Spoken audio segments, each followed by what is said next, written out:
सो जैसे कि हमने लास्ट टाइम देखा था कि फेरोमैग्नेटिक सब्सटेंस जो होता है, तो फेरोमैग्नेटिक सब्सटेंस के बारे में हमने देखा था कि it contains domains, right? Domains, what do you mean by domain? Suppose ये फेरोमैग्नेटिक सब्सटेंस है, तो इसके अंदर डोमेन्स होते हैं। डोमेन मतलब होता है ऐसा है कि there are some groups like this. ये ग्रुप एक हो गया, ये एक दूसरा ग्रुप हो गया, ये तीसरा ग्रुप हो गया।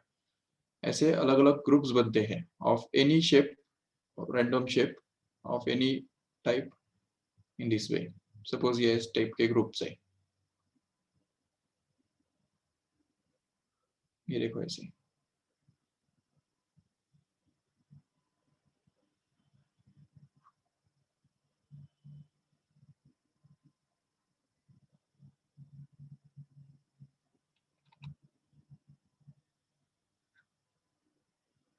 ओके, अभी ये सब ग्रुप्स हो गए।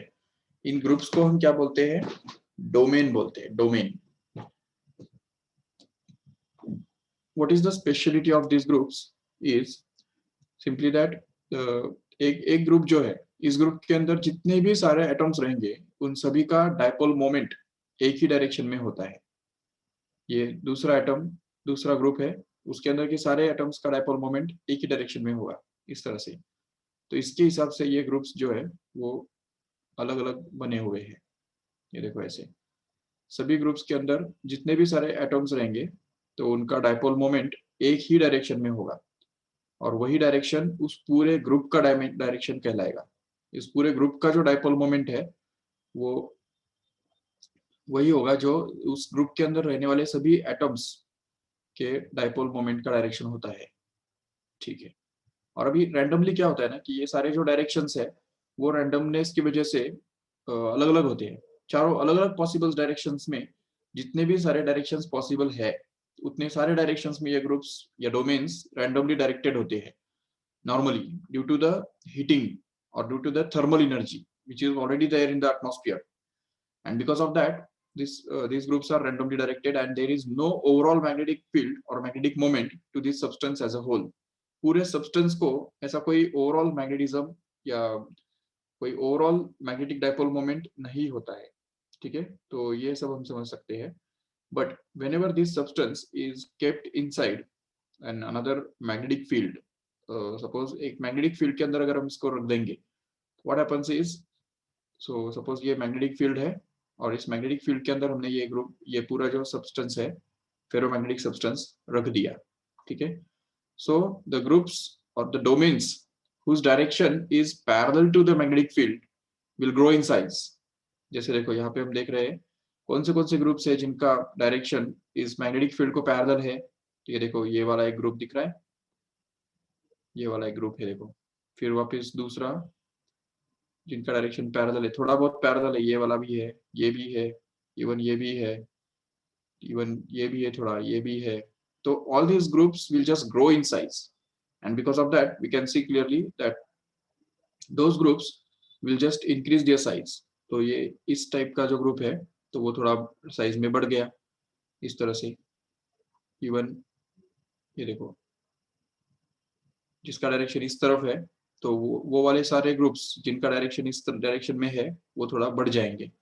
ठीक है, they will just grow in size, and because of that what will happen is even यहाँ पे भी रैंडमनेस की वजह से कुछ ग्रुप्स ऐसे रहेंगे जिनका डायरेक्शन ऑपोजिट या जिनका डायरेक्शन अलग डायरेक्शन में रहेगा। No doubt randomness is still there, but what is happening here is the groups whose direction is parallel to this magnetic field will grow in size, and that's why there is a net magnetic moment in this substance which is in the same direction as that of this magnetic field, and that's why we say that this magnetic substance has been magnetized।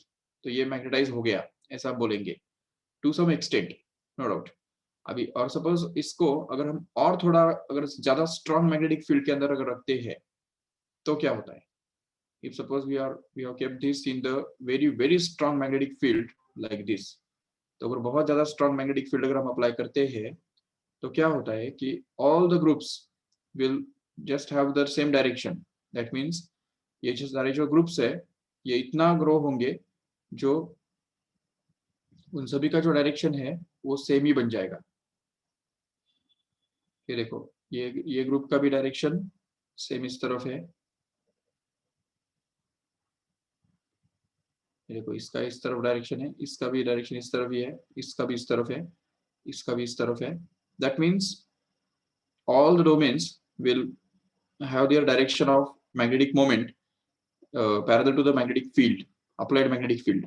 And in this case, the substance is said to be fully magnetized. इससे ज्यादा वो magnetise हो ही नहीं सकता है। तो magnetization is maximum, ये हमको बोलना पड़ेगा। तो मैक्सिमम एक्सटेंट तक वो मैग्नेटाइज हो गया, इससे ज्यादा उसको मैग्नेटाइज करना पॉसिबल ही नहीं है। ठीक है, क्योंकि अभी सारे ग्रुप्स टर्न हो गए। अभी और मैग्नेटिक फील्ड को अगर और ज्यादा स्ट्रांग बनाएंगे तो और क्या होने वाला है, कुछ भी नहीं होगा। ठीक है, तो this is the saturation point at which the magnetization is supposed to be maximum. Magnetization can never be increased beyond this limit. This is the situation. But अभी इसमें होता क्या है ना कि अगर हम सपोज अभी देखो, अगर इसको हमने ऐसे सिचुएशन में, ये वाले सिचुएशन के अंदर रख के अगर मैग्नेटिक फील्ड को अगर रिमूव कर दिया, if you remove the magnetic field then it will again turn into this like this. तो जैसे हम मैग्नेटिक फील्ड रिमूव कर देंगे तो वो इस तरह से ऐसे बन जाएगा, फिर से उसका जो डायरेक्शन है सभी डोमेन्स का वो रैंडम बन जाएगा, और रैंडमनेस की वजह से the net magnetic dipole moment will become zero, and that's why magnetization will also become zero. That means it will demagnetized. ठीक है ना, तो वो डीमैग्नेटाइज हो जाएगा, कंप्लीटली न्यूट्रल हो जाएगा, नो डाउट। लेकिन होता है ऐसा ना कि अगर ये सपोज एक बार इसको हमने ऐसे सिचुएशन में डाल दिया, सैचुरेट कर दिया, मैग्नेटाइजेशन उसका मैक्सिमम हो गया, बहुत ज्यादा स्ट्रॉन्ग मैग्नेटिक फील्ड के अंदर अगर हमने उसको लंबे समय तक रखा, उसके बाद अगर उसको मैग्नेटिक फील्ड से में से बाहर निकालेंगे ना, तो मैग्नेटिक फील्ड में से बाहर निकालने के बाद भी वो ऐसा कभी नहीं बनता है, मतलब ऐसा बहुत जल्दी नहीं बनता है। बहुत लंबे समय तक उसका जो मैग्नेटिज्म है, मैग्नेटाइजेशन है, वो रिटेन करता है। रिटेन मतलब it remains a magnet itself, even if it is not in the magnetic field, but still it will behave like a magnet itself. तो वो भी दूसरे जो छोटे छोटे आयरन पीसेस होते हैं या आयरन के जो छोटे छोटे नेल्स वगैरह होते हैं या पिन्स होते हैं, उनको अट्रैक्ट करने की क्षमता रखता है। वो अट्रैक्ट करने का जो कैपेसिटी है, तो वो उसके अंदर भी आ जाता है, क्योंकि वो अभी टेम्पररी मैग्नेट बन गया। ये देखो, ये टेम्पररी मैग्नेट का कंसेप्ट सुना है तुमने कभी? Temporary magnet. ठीक है, what is temporary magnet? This soft iron core or ferromagnetic substance, every ferromagnetic substance can be converted into temporary magnet whenever it is kept inside a very strong magnetic field for a long time. अगर किसी strong magnetic field के अंदर बहुत लंबे समय तक किसी भी ferromagnetic substance को अगर रखेंगे तो वो temporary magnet बन जाता है। मतलब उसको अगर magnetic field में से बाहर भी निकालेंगे तभी भी उसका जो मैग्नेटिज्म है या मैग्नेटाइजेशन है खत्म नहीं होगा, तो वो चलता रहेगा। मतलब it will behave like a magnet even if it is kept out or taken out from the magnetic field. Okay, तुमने बचपन में कई बार ये इस टाइप के एक्सपेरिमेंट्स किए रहेंगे, मे बी इवन अभी भी करके देखो। एक सपोज निडल है या कोई भी एक आयरन का एक रॉड है या स्ट्रिप है सपोज, ठीक है, और उसके ऊपर सपोज हमने ये की जो मैग्नेट है उसका नॉर्थ पोल, सपोज ये नॉर्थ पोल है और ये साउथ पोल है। ठीक है, तो ये नॉर्थ पोल जो है वो उसके ऊपर हमने घिसा इस तरह से, suppose we rub it from this side like this. तो इसको हमने इस तरह से घिसा, तो घिसने के बाद क्या होगा कि उसके अंदर थोड़ा मैग्नेटिज्म आ जाएगा। ये देखो, ये सपोज हमने एक बार घिसा, फिर वापस उसको उठा के यहाँ पे लाया, फिर दोबारा घिसा, फिर वापस 3 बार घिसा, चौथी बार घिसा। इस तरह से हम उसको घिसते जा रहे हैं, बार बार बार एक ही डायरेक्शन में उसको घिस रहे हैं। देखो ठीक से, एक ही डायरेक्शन में, ऐसा आगे पीछे नहीं करना है। तो एक ही डायरेक्शन में उसको इस तरह से घिसते जा रहे हैं। एक बार उठा लिया, फिर पीछे से इस तरफ लाया और फिर यहाँ से टच करके फिर वापस उसको घिसा। तो इस तरह से अगर हम घिसते जाएंगे तो क्या होता है, अगर ऐसा अगर हम करेंगे ऑलमोस्ट अगर 100 या 200 या 500 बार अगर ऐसा करेंगे इस तरह से उस नेल को, तो क्या होता है कि ये जो पोल है उसका, ये डायरेक्शन, ये जो पॉइंट है, ये साउथ पोल बन जाता है और ये नॉर्थ पोल बन जाता है। अगर हमने नॉर्थ पोल को टच किया उसको और बार बार अगर इस तरह से अगर उसको घिसते गए, तो इसमें से हम देख सकते हैं आराम से कि this becomes a magnet itself. ये नेल खुद एक मैग्नेट बन जाता है। या कोई भी सॉफ्ट आयरन या फेरोमैग्नेटिक सब्सटेंस का बना हुआ कोई भी सब्सटेंस जो है, एक स्ट्रिप जो है, तो एक नॉर्मल लोहे का टुकड़ा जो है वो एक मैग्नेट बनता है टेम्पररी, अगर हम उसको इसको इस तरह से बार बार घिसते रहते हैं तो. So this can be imagined. So this is an example of this temporary magnet. Even not only just by rubbing, but even if suppose the ferromagnetic substance is kept for a long time in a magnetic field, strong magnetic field, then also it becomes a magnet itself for some time. ठीक है, temporary time के लिए वो खुद magnet बन जाता है. तो that is the property of ferromagnetism, remember. Okay, so this is the explanation of ferromagnetism on the basis of domain theory. 3 mark का एक क्वेश्चन इसके ऊपर पूछा जा सकता है. Explain the concept of ferromagnetism on the basis of domain theory. Domain मतलब the regions in which the magnet all the atoms will have the same magnetic dipole moment here. So this is called as a domain. ये atoms नहीं है, atoms इसके अंदर रहेंगे. ये बहुत सारे जो एटम्स है, ये बहुत सारे एटम्स सबका डायरेक्शन मैग्नेटिक डायपोल मोमेंट का एक ही होने के कारण ये पूरा जो रीजन है, ये पूरा रीजन यहाँ पे डोमेन कहलाता है. This region will be called as a domain, remember. नहीं तो वैसे तो हमने लास्ट टाइम पैरामैग्नेटिक सब्सटेंस का स्ट्रक्चर याद है कैसे देखा था? पैरामैग्नेटिक सब्सटेंस का स्ट्रक्चर कैसा होता है? Suppose this is atoms, all this are the atoms of this paramagnetic substance. Okay, ये सारे एटम्स है. तो every atom is having its dipole moment which is in different direction. Its direction is decided by its own, like this. तो ये जो paramagnetic substance के अंदर क्या होता है, domains are not there, but every atom is separate. And suppose अभी इसको अगर हम zoom करके देखेंगे थोड़ा, तो ये समझो हमारा एक atom है.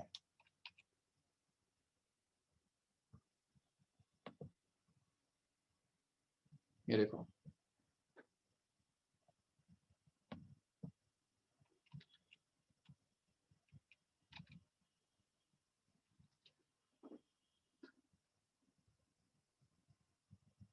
ओके. अभी ये जो एटम है, इस एटम का डायपोल मोमेंट सपोज इस तरफ होगा. ओके, तो इस एटम का डायपोल मोमेंट इस तरफ हो सकता है, इस एटम का डायपोल मोमेंट इस तरफ हो सकता है, इस वाले एटम का डायपोल मोमेंट सपोज कुछ इस तरफ हो सकता है, या इसका इस तरफ हो सकता है. तो ऐसे randomly all the dipole moments of all the individual atoms are randomly directed in all possible directions in this way. तो इसको बोलते हैं पैरामैग्नेटिक सब्सटेंस. देखो ठीक से. So this is basically the structure of paramagnetic substance in which domains are not there, but individual atoms have their dipole moments directed in all different possible directions in this way. So this happens in case of the paramagnetic substance. So what is the basic difference between ferromagnetic substance and paramagnetic substance? Don't get confused. Ferromagnetic substance के अंदर क्या होता है? Ferromagnetic substance के अंदर भी ऐसा होता है, but at least there is some group of almost millions of trillions of atoms which have the same magnetic dipole moment in the same direction, and those called as the domain. ठीक है, तो domain structure जो है, the domain structure is valid in case of ferromagnetic substance, not in case of paramagnetic substance. In case of the paramagnetic substance, the individual atoms are different. Its dipole moment is different in direction, and also its dipole moment is if different in value. तो value और उसका जो direction है वो भी अलग अलग होता है. ये होता है, याद रखो ठीक से. ठीक है, this is the basic difference between the paramagnetic and ferromagnetic substance. भले अभी दिखने के लिए तुमको ये वाला और ये वाला ऑलमोस्ट सेम ही दिख रहा होगा, बट समझा क्या फर्क है दोनों के बीच में? इसके अंदर एटम्स है, यहाँ पे ये पैरामैग्नेटिक सब्सटेंस के अंदर जो है वो एटम्स है जिनके डायरेक्शंस रैंडम है, और यहाँ पे हम देख सकते हैं कि there are domains whose directions are random. This whole group is called as one domain. This whole another group is called as another domain. This will be the third domain. This will be the fourth domain, and so on like that. तो ये अलग अलग domains है, atoms नहीं है, वो domains है. That is the basic difference between ferromagnetic substance and paramagnetic substance. Remember. Okay. So now we'll see the Curies law. What is Curie's law? तो देखो ठीक से, Curie's law tells us simply that the magnetization, okay, magnetization जो होता है, it is directly proportional to the external magnetic field, and also it is inversely proportional to the temperature of this substance. Remember, इसका मतलब ये होता है कि चलो ठीक है, एक एक बात पे हम फोकस करेंगे. Magnetization is first of all is directly proportional to the magnetic field, external magnetic field. वो तो ऑब्वियसली होना ही है. जितना ज्यादा स्ट्रॉन्ग मैग्नेटिक फील्ड हम रखेंगे उतना ज्यादा मैग्नेटाइजेशन भी होगा. वो तो किसी भी सब्सटेंस के लिए होता ही है, नो डाउट. तो ये पहली जो बात है वो तो क्लियर है, नो डाउट. दूसरा जो पॉइंट हमने बताया तो वो है ये कि magnetization is inversely proportional to the absolute temperature of the substance. तो अब यहाँ पे ये समझने की बात है कि मैग्नेटाइजेशन जो है वो सब्सटेंस के टेम्परेचर के ऊपर इनवर्सली डिपेंड करता है.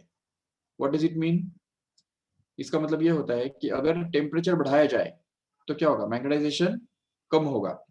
ठीक है, मतलब अगर हमने सपोज एक एग्जांपल लिया, एक सपोज कोल्ड आयरन है, ठीक है, कोल्ड आयरन, और सपोज कि ये जो दूसरा सैंपल है it is the hot iron. Okay, दोनों आयरन ही है बट एक कोल्ड है और दूसरा हॉट है. If suppose we keep a magnetic field here and suppose the same magnetic field is applied here also, यहाँ पे भी हम same magnetic field, same strength का मैग्नेटिक फील्ड अगर रख देंगे तो बता सकते हो कौन सा वाला सैंपल ज्यादा मैग्नेटाइज होगा, किसके अंदर ज्यादा मैग्नेटाइजेशन आएगा, कोल्ड वाले सैंपल में या हॉट वाले सैंपल में? क्या समझ? यस, यस, कोल्ड वाले सैंपल के अंदर ज्यादा मैग्नेटाइजेशन आएगा, ये समझ सकते हो आराम से. हॉट वाले के अंदर उतना ज्यादा मैग्नेटाइजेशन नहीं आएगा. हॉट वाला जो है, मतलब हॉट आयरन को मैग्नेटाइज करना मुश्किल है क्योंकि ऑलरेडी उसका टेम्परेचर ज्यादा है. अब देखो टेम्परेचर ज्यादा होने से एग्जैक्टली क्या होता है, क्यों ऐसा होता है कि टेम्परेचर बढ़ने से ये हॉट आयरन जो मैग्नेटाइजेशन उसका डिफिकल्ट होता है, उसका भी रीजन जो है वो डोमेन थियरी के अंदर है. हम देख सकते हैं आराम से, जैसा कि अभी कोल्ड आयरन की अगर बात करते हैं तो कोल्ड आयरन के अंदर भी डोमेन्स है, और हॉट आयरन जो है तो हॉट आयरन के अंदर भी डोमेन्स है, नो डाउट. बट होता क्या है ना कि देखो, अगर सपोज कोल्ड आयरन के अंदर हम देखेंगे तो सपोज यहाँ पे ऐसे डोमेन्स है कुछ इस तरह से,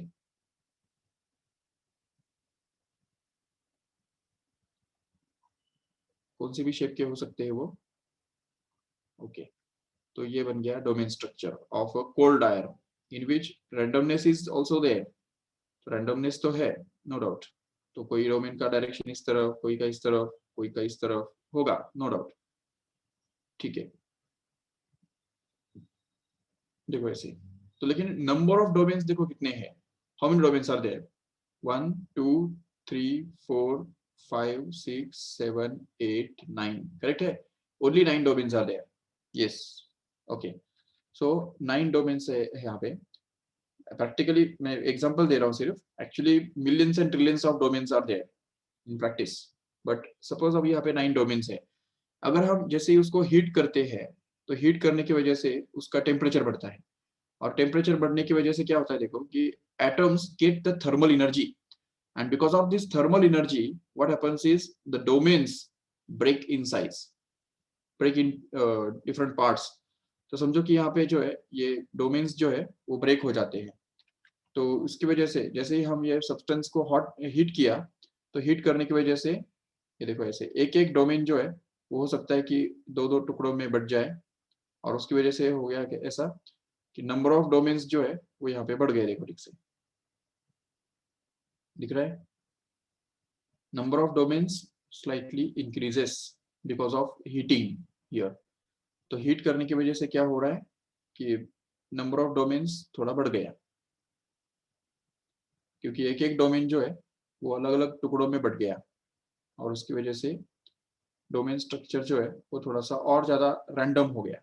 ये देखो ठीक से ऐसे हो रहा है. तो एक एक डोमेन जो है वो अगर एक दो दो डोमेन्स के अंदर भी अगर ब्रेक हो जाएगा तो उसकी वजह से देखो नंबर ऑफ डोमेन्स कितने ज्यादा बढ़ जाएंगे. तो देखो अगर यहाँ पे मान लो कि 9 डोमेन्स सिर्फ है तो यहाँ पे हो सकता है कि 30 डोमेन्स है. अभी गिन सकते हैं आराम से but not necessary. we can understand that number of domains here is greater than this one here. So what happens exactly due to the temperature is the number of domains increases. Okay, number of domains increases. Every domain just breaks up into different segments, and because of that the number of domains increases and randomness also increases. अब यहाँ पे हो सकता है कि ये domain इस तरफ हो, इस डोमेन का डायरेक्शन इस तरफ हो, इसका इस तरफ हो, इसका इस तरफ, इसका इस तरफ, ऐसे डायरेक्शंस भी अलग अलग है, रैंडमनेस भी अलग अलग है, रैंडमनेस भी ज्यादा बढ़ गया है यहाँ पे, और नंबर ऑफ डोमेन्स भी इंक्रीज हो गए। और ये नंबर ऑफ डोमेन्स के इंक्रीज होने की वजह से रैंडमनेस बढ़ जाता है, और रैंडमनेस बढ़ने की वजह से अभी अगर इसको हम किसी मैग्नेटिक फील्ड के अंदर रखते हैं तो उस मैग्नेटिक फील्ड के अंदर रखने के बावजूद भी वो उतने लेवल पे मैग्नेटाइज नहीं होगा जितने लेवल पे ये हो सकता है। तो इसीलिए यहाँ पे होता ऐसा है कि मैग्नेटिक फील्ड सेम रखने के बावजूद भी सब्सटेंस का जो मैग्नेटाइजेशन है तो वो एक्सटेंट ऑफ मैग्नेटाइजेशन ही कम हो जाएगा क्योंकि टेम्परेचर बढ़ गया। तो as temperature increases magnetization decreases. This is the basic reason why the magnetization decreases with temperature. So this is the conclusion. Magnetization is proportional to the external magnetic field, number one, and magnetization is also proportional to the temperature inversely, number two. And both of these facts can be combined so as to get this Curie's law, which tells us simply that magnetization is actually proportional to the ratio of these two. देखो B के ऊपर directly और temperature के ऊपर inversely अगर वो depend करता है तो यहाँ पे क्या होगा, B और T के रेशियो पे वो डिपेंड करेगा। And as soon as this proportionality comes here, the next step here proportionality will be replaced by constant of proportionality. So we can call it as C, and this C is actually called as the Curie's constant, and hence we get this Curie's law, which simply tells us that the magnetization is directly proportional to the external magnetic field and inversely proportional to the absolute temperature of the substance. And the constant of proportionality C here is called as this Curie's constant. Okay, C को क्या बोलते हैं? Curie's constant. याद रखो ठीक से. And this statement actually is called as Curie's law. Okay, I will repeat again. What is Curie's law? The magnetization of a substance is directly proportional to the magnetic induction, external magnetic field, and inversely proportional to the absolute temperature of the substance. And the constant of proportionality between them is called as Curie's constant. So this is the Curie's law, statement of Curie's law. Now we have to understand what is Curie's temperature. अब देखो Curie's temperature क्या होता है। तो देखो अभी अभी हमने देखा कि जैसे हम टेम्परेचर बढ़ाते हैं तो क्या होता है, रैंडमनेस बढ़ता है, बराबर है। तो ये रैंडमनेस बढ़ गया, और इसका भी रीजन क्या है, डोमेन स्ट्रक्चर जो है वो कम होता है, मतलब डोमेन्स जो है वो बढ़ते जाते हैं, नंबर ऑफ डोमेन्स इंक्रीज हो जाते हैं। तो जैसे ऐसे ही अगर सपोज नंबर ऑफ डोमेन्स जो है वो बढ़ते जा रहे हैं, और अगर हम सपोज टेम्परेचर बढ़ा देंगे और टेम्परेचर बढ़ाते जाएंगे, तो जैसे जैसे टेम्परेचर बढ़ता जाएगा तो क्या होगा, number of domains will still increase, every domain will just break into two parts further, and because of that the number of domains will go on increasing continuously, and finally one temperature will be reached when all the domain structure will be vanished, पूरा domain structure जो है वो खत्म हो जाएगा, and what will be left with is simply each individual atom having its dipole moment in its own decided direction. तो देखो ये जो है इस टाइप का हमको मटेरियल मिल जाएगा जिसके अंदर डोमेन्स रहेंगे ही नहीं, ऐसा कोई ग्रुप नहीं रहेगा जिसके अंदर सारे एटम्स का डाइपोल मोमेंट का डायरेक्शन सेम ही हो, बिल्कुल नहीं। all the atoms will have their directions of dipole moment in all possible random directions, in the different directions, and that's why this is called as the this is the temperature at which all those domain structure has been broken up, and each individual atom has its own dipole moment randomly in all possible directions, and this temperature at which this happens is called as Curie's temperature. Remember, what is Curie's temperature? The temperature at which the whole domain structure is broken up or destroyed, and all the atoms individually has their own dipole moment on their own independent dipole moment, that is called as the Curie's temperature. अब देखो ये जो हो गया कि every atom individually has its own dipole moment and all the atoms collectively has their dipole moment directed randomly in all possible directions। तो मतलब ये तो पैरामैग्नेटिक सब्सटेंस का ही हो गया कि नहीं प्रॉपर्टी। यही तो होता है ना पैरामैग्नेटिक सब्सटेंस के अंदर। पैरामैग्नेटिक सब्सटेंस के अंदर और क्या होता है, यही तो होता है। Each and every atom is individual and its direction of dipole moment is random. तो all possible directions and all possible directions के अंदर ये जो एटम्स है इनके डाइपोल मोमेंट्स होते हैं। इसी का मतलब ये हुआ कि when the Curie temperature is reached, जब हम किसी सब्सटेंस को क्यूरी टेम्परेचर पे लेके आते हैं तो ये जो फेरोमैग्नेटिक सब्सटेंस है it gets converted into paramagnetic substance. ये हम समझ सकते हैं आराम से। तो ferromagnetic substance gets converted into paramagnetic substance because domain structure is broken up, completely vanished, and all individual atoms have their own dipole moment independently of other। मतलब एक एटम का dipole moment अगर इस तरफ होगा तो उसके नेबरिंग वाले एटम का dipole moment अपोजिट हो सकता है, उसके बाजू वाले एटम का dipole moment उस तरफ हो सकता है, तो उसके दूसरे एटम का dipole moment इस तरफ भी हो सकता है। So every atom is individual, it has no coordination with the another atom, even if it is neighboring। तो neighboring atom के साथ भी उसका कोई coordination नहीं रहता है, dipole moment का direction same नहीं रहता है, अलग अलग होता है। तो यही structure जो है ये structure paramagnetic substance का कहलाता है। मतलब भी हमने ये देखा कि at Curie's temperature what happens is ferromagnetic substance converts into paramagnetic substance, and yeah, this is the basic reason why the ferromagnetic substance doesn't exist in liquid form। Liquid state में कभी भी फेरोमैग्नेटिक सब्सटेंस नहीं आता है। क्यों? क्योंकि अब देखो लिक्विड बनाने के लिए क्या करना पड़ता है, हीट करना पड़ता है। किसी भी सब्सटेंस को जब तक हम हीट नहीं करेंगे तब तक लिक्विड नहीं बनेगा वो। अभी अगर लिक्विड बनाने के लिए अगर हीट करने लग जाए तो हीट करने से तो सबसे पहले क्या होगा, वो तो पैरामैग्नेटिक सब्सटेंस के अंदर कन्वर्ट हो जाएगा कि नहीं, और उसके बाद फिर लिक्विड बनेगा। तो फेरोमैग्नेटिक सब्सटेंस कभी लिक्विड होता ही नहीं है, ये इसी वजह से होता है। क्योंकि जब भी फेरोमैग्नेटिक सब्सटेंस को जब हम हीट देते हैं तो हीट देने की वजह से वो पहले पैरामैग्नेटिक सब्सटेंस में कन्वर्ट होता है, और पैरामैग्नेटिक सब्सटेंस में कन्वर्ट होने के बाद फिर लिक्विड में कन्वर्ट होता है। इसलिए जब तक वो लिक्विड में कन्वर्ट हो गया तो तब तक वो फेरोमैग्नेटिक रहता ही नहीं है, वो पैरामैग्नेटिक बन जाता है।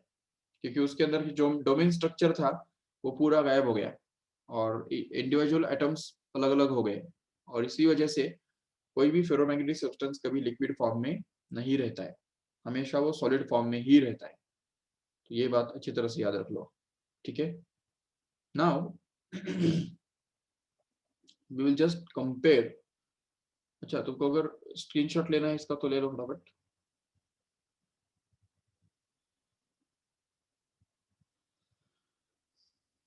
Yes, now we will just compare these three types of substances on the basis of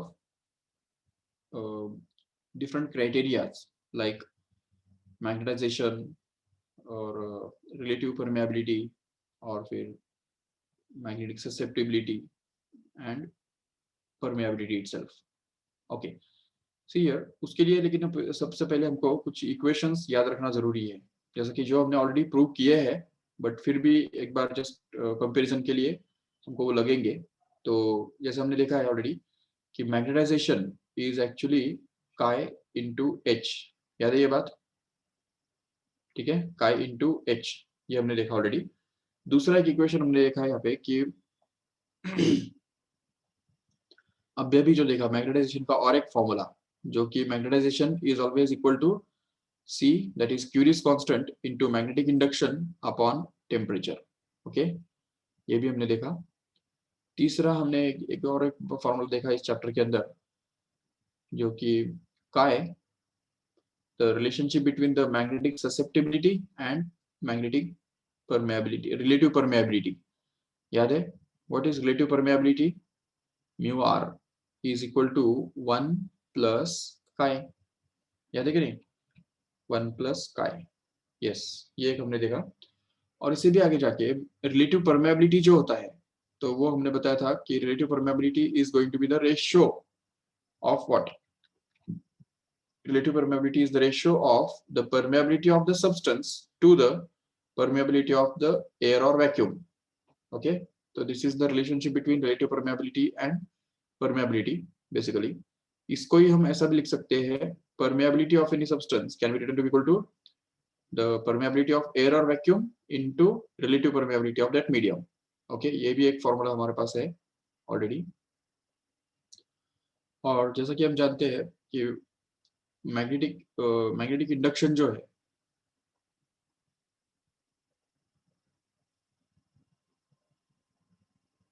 magnetic induction, ठीक है, that these are all the formulae from this section which we will require for comparison. तो अब यहाँ पे हमको इनको comparison के लिए यूज करना है एक्चुअली, ठीक है। तो देखो, just let us compare the paramagnetic substance on one side, okay, second is again the diamagnetic substance. ये कंपैरिजन अच्छी तरह से ध्यान दो क्योंकि इसके अंदर बहुत सारी बातें हिडन है, जिससे तुमको बहुत सारी बातें इसमें से क्लियर हो जाएंगी, क्योंकि मोस्टली एमसीक्यूज भी इसी के ऊपर बेस्ड पूछते हैं। तो ये अगर पूरा कंपैरिजन तुम याद रखेंगे ना, तो बहुत सारे जो एमसीक्यूज का जो आंसर है तो वो तुमको ओरली आ जाएगा। देखो, तीसरा है ferromagnetic substance.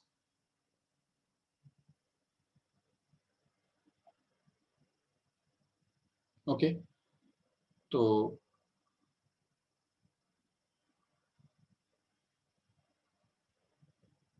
yes, and then we will just describe the criteria. अच्छा, क्राइटेरिया के लिए जगह नहीं है।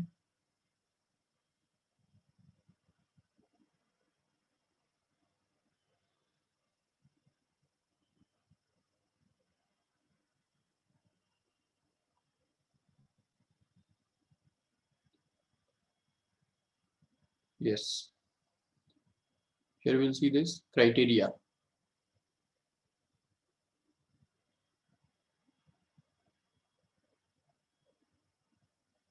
Yes, so देखो यहाँ पे कि सबसे पहले हम इनको डिस्कस करेंगे on the basis of their permeability. Okay, permeability के बेसिस पे उनको डिस्कस करेंगे। What is the permeability of this substances?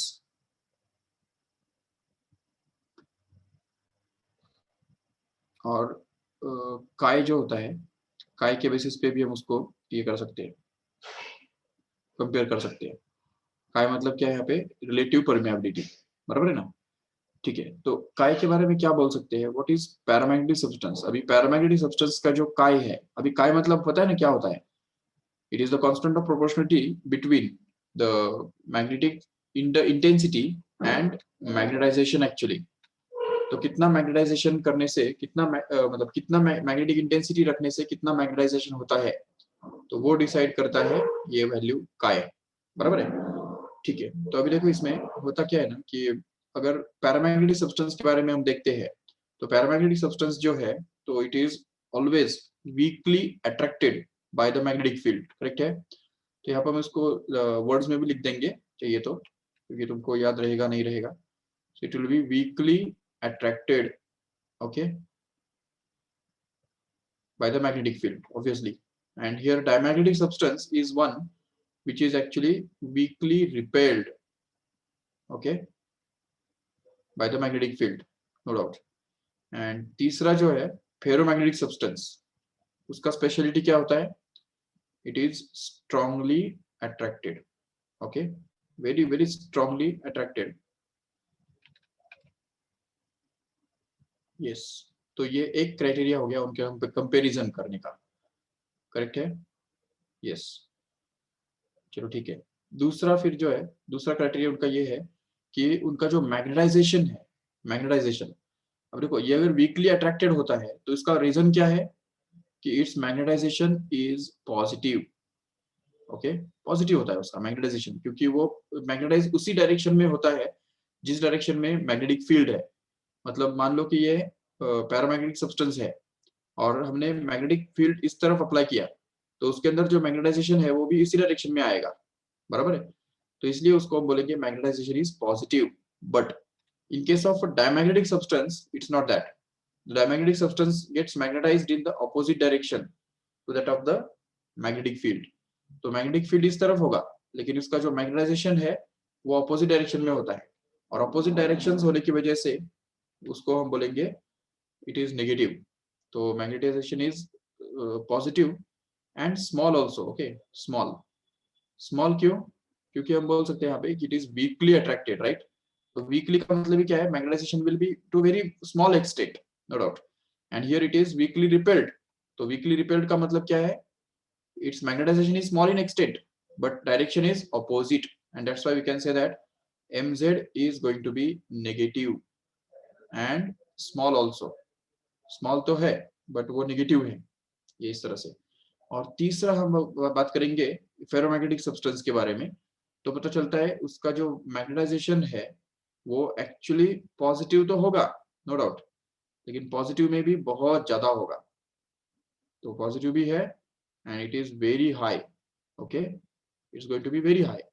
तो मतलब it's magnetized to a very large extent as compared to other two, paramagnetic and diamagnetic. Remember, तो ये हो गया मैग्नेटाइजेशन का क्राइटेरिया, बराबर है? यस. तो इसको हम वर्ड्स में कैसे लिख सकते? वर्ड्स में तो हमने लिख दिया mz is positive and small. Here it is mz is negative and small, and here it is mz is positive and very high. ठीक है, तो ये इन तीनों के बीच में डिफरेंस है, वो याद रखो ठीक से. चलो ठीक है, बट मैग्नेटाइजेशन जो है ना वो डायरेक्ट रिलेटेड है इस काय के साथ, करेक्ट है? काय के साथ. तो इसलिए जहां मैग्नेटाइजेशन पॉजिटिव होगा तो उस केस में काय भी तो पॉजिटिव होगा, और फिर जहां मैग्नेटाइजेशन नेगेटिव होगा तो उस केस में ये काय भी नेगेटिव होगा जरूर. तो अगर काय की हम बात करते हैं, जिसको हम मैग्नेटिक ससेप्टिबिलिटी बोल सकते हैं, तो काय के बारे में हम बोल सकते हैं यहाँ पे कि जहाँ पे magnetization is positive and small, that means chi is also positive and small. Okay, small मतलब how much small it is? It's going to be very small, almost like टी जीरो. तो काय का जो वैल्यू है तो वो positive तो होगा, and at the same time it will be nearly equal to zero. Means its value is very small, इसलिए उसको हम बोल रहे हैं it's nearly zero. And here it is again, in this case magnetization यहाँ पे नेगेटिव है and small भी है. सो उसके और मैग्नेटाइजेशन के ऊपर डायरेक्ट डिपेंड करता है काय. तो जहां मैग्नेटाइजेशन खुद ही नेगेटिव है तो काय तो नेगेटिव होगा ही जरूर, इसलिए यहाँ पे काय जो है तो वो यहाँ पे नेगेटिव बनता है, and at the same time negative तो बनता ही है और स्मॉल भी रहता है. ओके, तो काय इज नेगेटिव एंड स्मॉल. तो ये इसमें याद रखो ठीक से. That means this is also nearly zero but already negative.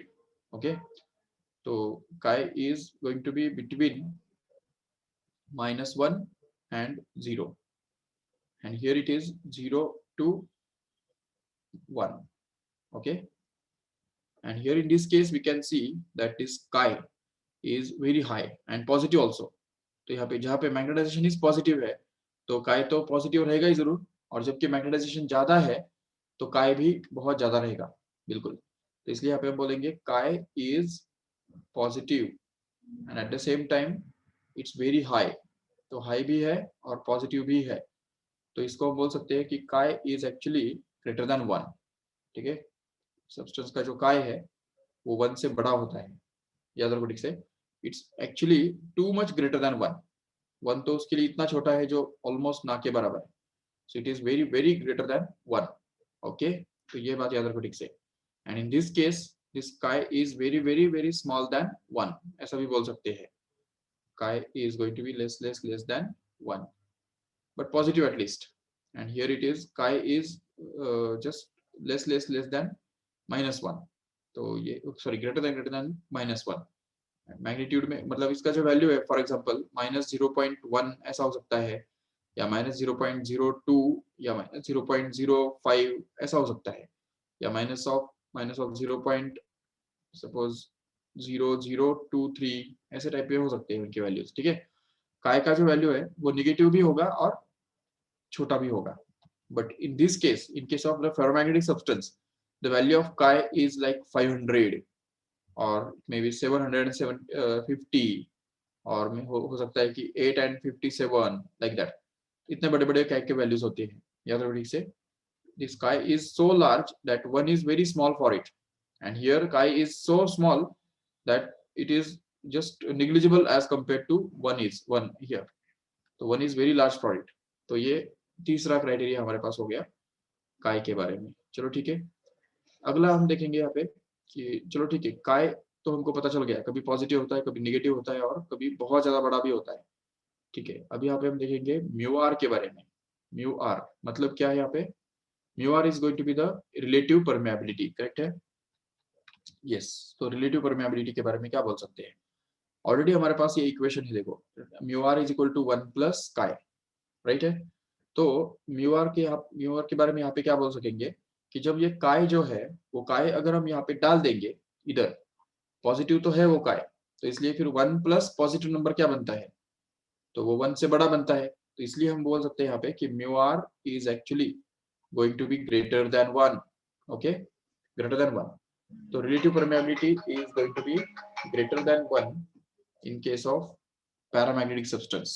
Remember, on the other hand, if we suppose replace this negative value here in this equation, what happens is, अब यहाँ पे अगर suppose 1 में से 1 के अंदर अगर suppose एक नंबर डाल दो -0.1, ओके, तो क्या मिलेगा तुमको? 1 - 0.1 मतलब 0.9 बन जाएगा, जो कि लेस देन 1 है कि नहीं? Less than 1. तो इसलिए हमको यही बात मिलती है इस केस में कि म्यू आर जो है, म्यू आर मतलब relative permeability here will be actually less than 1 in case of diamagnetic substance here. Okay, and in this case अभी यहाँ पे देखो, अगर यहाँ पे ये काय जो है, फेरोमैग्नेटिक सब्सटेंस के अंदर जो काय का वैल्यू होता है वो सपोज 499 है, 499. तो अभी म्यू आर का वैल्यू अगर हम निकालने के लिए ट्राई करेंगे तो कितना मिलेगा बताओ? तो mu R will be actually equal to 1 plus 499. अभी सपोज 499 में अगर 1 ऐड कर दो तो क्या बनेगा? 500 बनेगा. सो इट्स ओके ना, 499 और 500 कितना डिफरेंस है? ज्यादा है ही नहीं. तो ऐसे केस में हम बोल सकते हैं यहाँ पे कि mu R is almost same as chi. Okay, so in this case here the mu r value is also going to be very much greater than 1. इतना बड़ा है वो वैल्यू, जो म्यू आर का वैल्यू और काय का वैल्यू, इन दोनों के बीच में ज्यादा कोई डिफरेंस नहीं है. They are almost approximately same. Chi and mu R can be taken to be same for a ferromagnetic substance. ये न्यूमेरिकल में भी काम में आएगा, ये बात याद रखो ठीक से. In case of numericals sometimes just chi is given and you have to take it as a mu r, or sometimes mu r is given and you have to take it as chi. Okay, so there is not much a difference between chi and mu r in case of this ferromagnetic substance here. Okay, तो ferromagnetic substance के अंदर chi और mu r के बीच में ज्यादा बड़ा difference नहीं होता है, सिर्फ एक का डिफरेंस होता है. और ऑलरेडी chi ही इतना बड़ा है, उसके अंदर 1 ऐड करो या ना करो उससे कोई ज्यादा फर्क नहीं पड़ने वाला है. इसलिए फेरोमैग्नेटिक सब्सटेंस के केस में mu R and chi can be replaced for one for another. Remember. Okay, next we can see, ये हो गया एक क्राइटेरिया. इसके बाद नेक्स्ट क्राइटेरिया ये है कि म्यू का क्राइटेरिया हम यूज करेंगे. देखो, म्यू के बारे में क्या बोल सकते हैं? रिलेटिव परमेबिलिटी के बारे में तो हमने बोल दिया, बट परमेबिलिटी के बारे में क्या बोल सकते हैं? तो परमेबिलिटी के बारे में ये बोल सकते हैं कि जबकि mu R is greater than 1 here, and what is mu r actually? It is the ratio of mu upon mu naught, right? And if mu upon mu naught is greater than 1, what does it mean? If we take this mu naught in that side, then we can get that mu is going to be greater than mu naught. तो मतलब ferromagnetic substance का जो mu है, मतलब permeability है, वो vacuum के permeability से ज्यादा होता है, थोड़ा ही ज्यादा होता है. ये हमको अच्छी तरह समझना है. और फिर अगर डायमैग्नेटिक सब्सटेंस के बारे में अगर बात करेंगे तो mu r is less than 1. But what is mu r? Again we know that it is mu upon mu naught, right? And if mu upon mu naught is less than 1, that means mu must be less than mu naught, correct? That means the permeability of a diamagnetic substance is always less than the air or vacuum permeability of air or vacuum. तो air या vacuum के permeability से diamagnetic substance का permeability कम होता है. ये अच्छी तरह समझने जैसी बात है. और तीसरी बात जो है, ये mu R, it is very much greater than 1. So in that case we can say that this ratio of mu and mu naught is greater than 1, that means mu must be very much greater than mu naught. Okay तो इतना बहुत ज्यादा बड़ा होता है permeability जो है ferromagnetic substance का, वो एयर और वैक्यूम के परमेबिलिटी के कंपैरिजन में बहुत ज्यादा बड़ा होता है, जो इतना बड़ा होता है जिसके सामने एयर या वैक्यूम का परमेबिलिटी जीरो कंसीडर किया जा सकता है, ऑलमोस्ट निग्लिजिबल कंसीडर किया जा सकता है। तो ये बात हमको अच्छी तरह समझनी है। सो दिस होल टेबल, ठीक है, can be remembered. And at the same time one more thing here to understand is that C mz के बदले अगर हम इस इक्वेशन के अंदर mz के बदले अगर ये उसका जो वैल्यू है काय इंटू एच, ये अगर हम डाल देंगे इधर, तो ये दोनों के mz के वैल्यूज अगर इक्वेट करेंगे दोनों इक्वेशंस में से, तो क्या मिलेगा हमको पता है? तो हमको मिलेगा chi into H which is going to be equal to, देखो chi into H is going to be equal to c into B upon T, correct है? यस। तो अभी अगर h को नीचे लेके जाएंगे वो साइड में, क्योंकि हमको पता है कि b इज इक्वल टू क्या होता है, mu into H, mu into H भी तो होता है, तो इसलिए फिर यहाँ पे chi into H is equal to c into B के बदले हम डाल देंगे इसको mu into H, and that is to be divided by t, so that we can get this h cancelled from both sides and we can be left with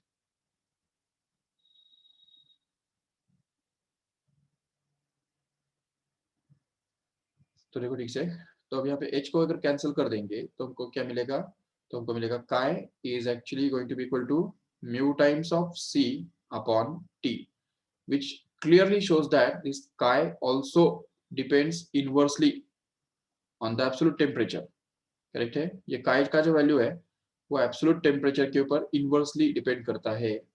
तो ये देखो, इससे हमको ये पता चल रहा है कि not only the magnetization but okay chi also is inversely proportional to absolute temperature। तो जितना टेम्परेचर बढ़ेगा तो सिर्फ मैग्नेटाइजेशन ही नहीं घटता है, तो बल्कि chi भी, मतलब मैग्नेटिक ससेप्टिबिलिटी भी घटता है। तो ये हमको अच्छी तरह से याद रखना है। And even in the next step we can just replace this mu by mu into mu naught into mu R also, तो इसको हम म्यू इंटू म्यू इसके से भी रिप्लेस कर सकते हैं आराम से, no doubt. So all these are the formulae and comparison points in this here। चलो ठीक है, so that is for all in today's lecture। तो आज के लेक्चर में हमने काफी इंटरेस्टिंग और इम्पोर्टेंट चीजें देखी है। इनको बार बार रिवाइज करो, ये लेक्चर बार बाद में वापस रिपीट करो, वापस देखो जरूर, क्योंकि एक बार ही तुमने देखा और फिर से तुमको लर्न हो गया और सब समझ में आ गया, ऐसा नहीं होने वाला है। तो ये लेक्चर के अंदर जो भी चीजें हमने देखी है वो फिर से रिपीट देखो, वापस देखो, okay, so that we can just be confirm. Yes, so that's all for today, thank you all of you.